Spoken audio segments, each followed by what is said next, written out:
धन्य देहू गाव पुण्यभूमी ठाव तेथे नांदे देव पांडुरंग अशा या देहूतून तुकोबारायांची पालखी प्रस्थान ठेवते। देहू नगरीत संत तुकाराम महाराजांच्या पालखी सोहळ्यानिमित्त सकाळपासून हजारोंच्या संख्येने भाविक दाखल झालेले आहेत। मुख्य मंदिरात जाऊन पालखी सोहळा अनुभवण्यासाठी पहाटेपासूनच मोठी गर्दी पाहायला मिळते।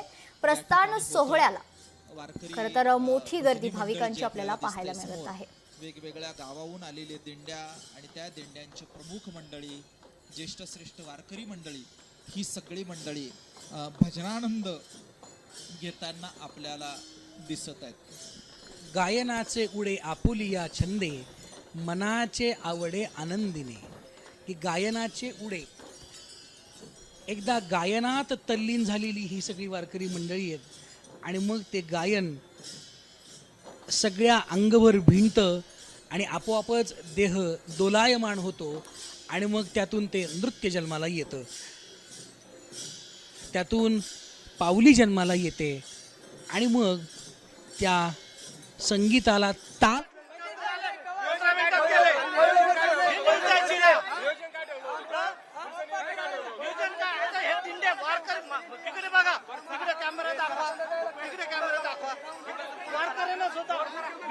सोडले नाही, सगळ्यांना लोटालोटी करते, शांतताप्रिय समाज आहे। नियोजन व्यवस्थित केलेलं नाही। किती गर्दी आहे, तुम्ही तिकडे जाऊन बघा की सगळे म्हातारे कोतारे कसे पडलेले, सगळी चक्राचक्री होते। मुख्यमंत्री आले म्हणजे काहीतरी नियोजन पाहिजे ना। 24 वर्षापासून आम्ही येतोय पण असं कधीच झालेलं नाही। सगळ्यांना विचारा, या बाबा पुढे या, विचारा। 2 भागात चंद्रल्यात नाही बघा, तिकडे जाऊन वाचा करा ना तुम्ही काय तिथे नेहमी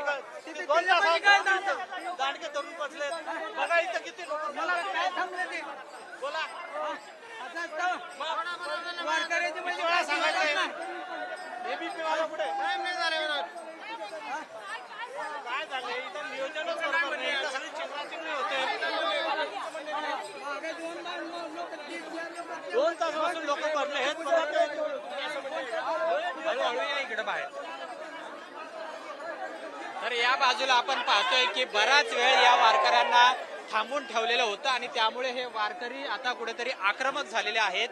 2 तासापासून वारकऱ्यांना या ठिकाणी पोलिसांनी अडवून ठेवलेलं आहे आणि मुख्यमंत्री देवेंद्र फडणवीस हे आतमध्ये आहेत आणि ते जोपर्यंत मंदिरात आहेत तोपर्यंत बाहेर या संपूर्ण दिंड्या आहेत त्या थांबून ठेवलेल्या आहेत आणि त्यामुळे वारकऱ्यांचा अखेर बांध फुटला आणि ते डायरेक्ट या मंदिरात शिरण्याच्या प्रयत्नात आहेत। त्यांच्या सुकुमार अशा पादुका आणि तिथे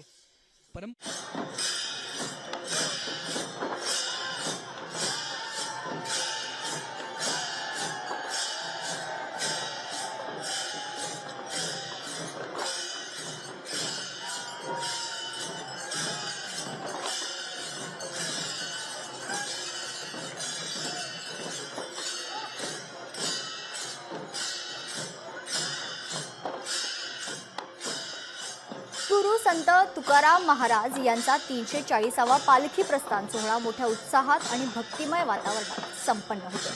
देहूमध्ये सकाळपासूनच हजारो वारकरी दाखल झालेत। 2 तास झाले ताटकळत बसलेलो आहे। काय झालं सर? काय झालं सर? काय झालं? धक्काबुक्की काय होतीये नेमकी सर? धक्काबुक्की नाही होत, थांबा थांबा। काय झालं नेमकं? वारकरी काय म्हणतात? काहीच नाही, काय बोलत आतमध्ये जास्त गर्दी थांबलेत। वारकऱ्यांशी बोलू द्या आम्हाला, काय झालं? तुम्ही का पळत आले? गावापासून थांबला मागट अजूनपर्यंत जाऊ दे नाही आतमध्ये आम्हाला आला पाऊल खेळासाठी अजून इकडे जाऊ दे नाही पुढे। धक्काबुक्की आपण पाहतोय, पोलीस आणि वारकऱ्यांमध्ये झटापट होताना पाहायला मिळते। मोठी गर्दी या ठिकाणी झालेली आहे, गोंधळाचं वातावरण सुद्धा या ठिकाणी आहे। मुख्यमंत्री आतमध्ये आहेत आणि त्यामुळे सगळं जो परिसर होता तो पोलिसांनी ताब्यात घेतलेला आहे। इथल्या ज्या दिंड्या आहेत त्यांना आतमध्ये सोडलं जात नाहीये आणि त्यामुळे गेल्या 2 ते 2.5 तासांपासून हे सगळे वारकरी होते ते या ठिकाणी थांबलेले होते आणि मुख्यमंत्री मात्र आतमध्येच होते। अखेर या वारकऱ्यांना थांबणं असह्य झालं आणि त्यामुळे हे सगळे वारकरी आहेत ते मंदिराच्या आत शिरण्याच्या प्रयत्नामध्ये होते। आता पोलिसांनी या संपूर्ण वारकऱ्यांना या ठिकाणी थांबवलेलं आहे आणि एक गोंधळाची परिस्थिती आहे ती सध्या देहूच्या मंदिराबाहेर झालेली पाहायला मिळते.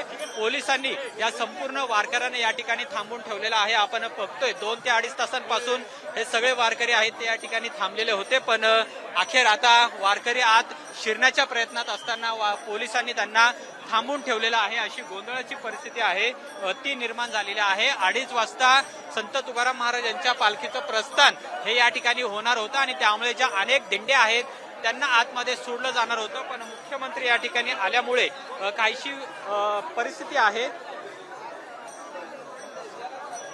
हॅलो. तर दिंड्या रोखल्यानं देहू नगरीत वारकरी आक्रमक झालेले आहेत. तर सकाळपासून त्यांना आतमध्ये दर्शनासाठी सोडलं जात नाही असा आरोप खरं तर वारकऱ्यांच्या वतीनं केला जातोय. नियोजन नसल्याचा आरोप देखील वारकऱ्यांच्या वतीनं केला जात आहे. तर दिंड्या रोखल्यानं वारकरी आक्रमक झाल्याचं चित्र आपल्याला पाहायला मिळतंय.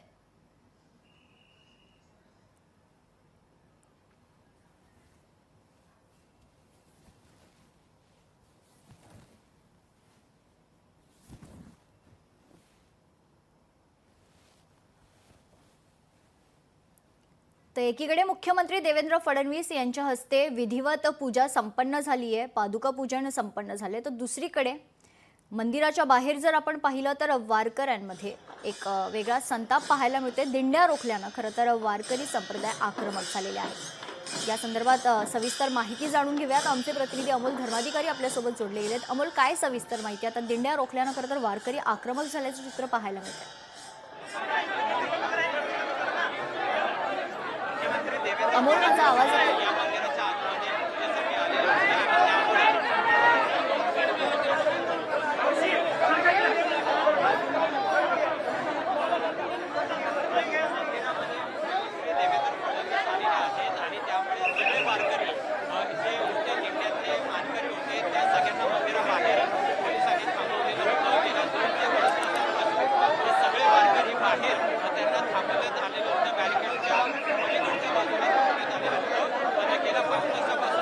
सकाळपासूनच जर आपण पाहिलं तर मोठ्या संख्येने भाविक दाखल झालेले आहेत, वारकरी दाखल झालेले आहेत. मात्र दुसरीकडे दिंड्या रोखल्यानं वारकरी आक्रमक झाल्याचे चित्र आपल्याला पाहायला मिळते. एक वेगळा गोंधळ आता या ठिकाणी निर्माण झालेला आहे. वारकऱ्यांचं म्हणणं आहे की सकाळपासूनच ते या ठिकाणी प्रतीक्षा करतायत की त्यांना आत जाऊन दर्शन घ्यायचे, मात्र त्यांना नियोजनाअभावी खरं तर आतमध्ये जाऊन दर्शन घेता येत नाहीये. पोलीस प्रशासन आणि वारकऱ्यांमध्ये आपल्याला आता खरं तर हा वेगळा गोंधळ पाहायला मिळतोय. नेमकं कारण काय आहे?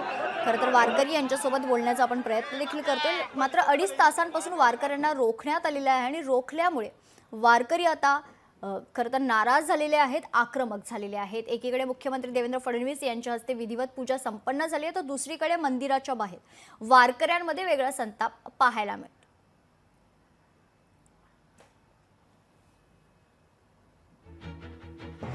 अडीच तासांपासून वारकऱ्यांना रोखण्यात आलेलं आहे आणि अनेक दिंड्या रोखल्यानं वारकरी आता आक्रमक झालेले आहेत. अनेक दिंड्या वारकरी या ठिकाणी दाखल झालेले आहेत. मोठ्या संख्येने वारकरी या ठिकाणी उपस्थित आहे. मात्र 2.5 तासांपासून वारकऱ्यांना रोखण्यात आलेलं आहे आणि त्याच्यामुळे आता वारकरी आक्रमक झाल्याचं आपल्याला पाहायला मिळत आहे.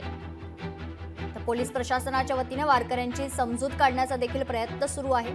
मात्र वारकऱ्यांमध्ये प्रचंड संताप आपल्याला पाहायला मिळतो. त्यांचं म्हणणं आहे की त्यांना आत जाऊन दर्शन घ्यायचं आहे, मात्र त्यांचं दर्शन आणखीन अजूनही झालेलं नाहीये. त्याच्यामुळे वारकऱ्यांमध्ये प्रचंड संताप आपल्याला पाहायला मिळतो. 2.5 तासांपासून वारकऱ्यांना रोखण्यात आलेलं आहे. वारकऱ्यांना आत जाऊन दर्शन घ्यायचंय. हजारोंच्या संख्येनं खरं तर वारकरी भक्त भाविक या ठिकाणी दाखल झालेले आहेत.